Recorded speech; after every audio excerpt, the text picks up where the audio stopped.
մի հոգեբաներ են իրանց հետ խոսում։ Այս փրկարարների ծառայություններից են վերողարկել հոգեբաներին, որ օգնեն ընտանիքին, թե երեխեքին, թե ծնողներին։ Մարմարիկի 3-րդ փողոցից չի հեռանում փրկարար ծառայության հոգեբանական աջակցության ավտոմեքենան։ Հոգեբաններ են եկել 2-ամյա Տիգրանի տուն, փորձում են օգնել արդեն 14 օր կորած համարվող փոքրիկի ծնողներին, քրոջը։ Ինքը հասկանում է, ինքը գիտի, որ ապերը չկա։ Մնում մեկ լացում է ուրատիկում։ Տիգրանի պապը Վոլոդյան հույսը չի կորցնում, թորը գտնվելու է, բայց երբ, ինչ վիճակում, չգիտի։ Աչքի առաջ մեքենաների կողքին խաղացող փոքրիկն է, մի քար ոտքի տակ, այս ու այն կողմ է տանում։ Մեր հետ են էլ, մենք էլ ենք տղուս հետ ընդե ավտոյին սարկում։ Հերը ասաց, որ չընկնի վերներ, իրանց մնաց չտան, ասաց գնացեք տուն։ Խաղում էր,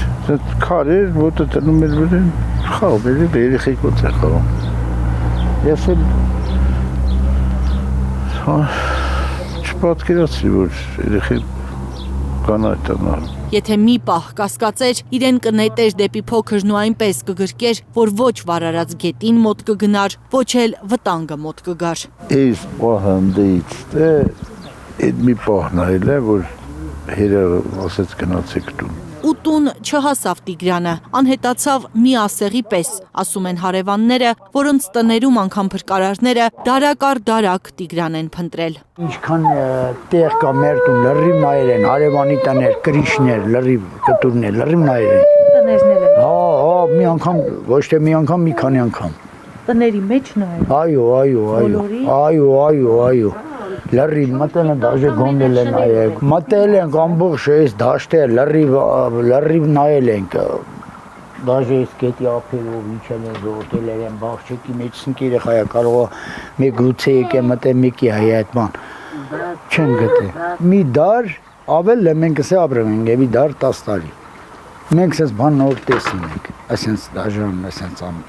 Ազատի տունը Տիգրանենց տան հարևանությամբ է, իրենք էլ Տիգրանի տարիքին թոռ ունեն։ 2 տարեկան աղջնակի հետ փորձ են արել, գետն ուղարկել կոնֆետի, խաղալիքի հետևից։ Մենք փորձել ենք այդ վարկածը, մենք իջեցրել ենք, ասել են գնան տեղ կոնֆետ կա, խաղալիք տնտեղա գնաբեր, ինքը չի գնացել։ Գյուղում չեն հավատում, թե երեխային գետն է տարել։ Հաճախ են գետի մոտ գնում, փրկարարներին հարց ու փորձ անում։ Այդ մարդիկ ասում են մենք առաջի դեպքն որ ասենց թեկուզ ինչքան է կորածն է, մի երկու օրում մենք գտնենք 300 մետր։ Մի ով ընկեք է այդ կամ Սևանալի, բան մենք գտել ենք։ Ասում էսի բացառված բան էր,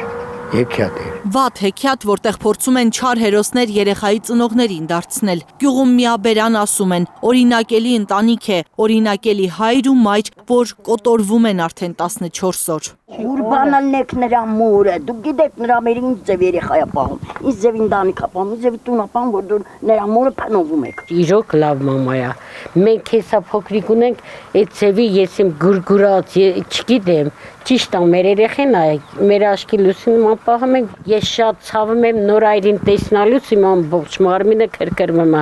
Լրիվ ստրեսի մեջ են, ինչ վիճակի են, իրենց երեխեն չկա։ Ստրեսն ավելի է խորանում ամեն անգամ մամուլում մի չճշտված զրպարտող լուր տեսնելիս։ Փոքրիկի պապը հորդորում է զգուշանալ սոցիալական ցանցերում, գրառումներ անելիս, վատաբանելիս։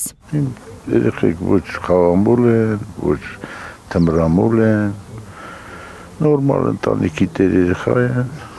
ապրում ենք իրար հետ, ոչ կարանայինք, նա 2 տղես իրար հետ են ապրում, շատ համերա, շատ լավ, Աստված չանի, ես ոչ թշնամի եմ ունեցել, ոչ էլ կունենամ, ոչ էլ իմ երեխեք կունենամ։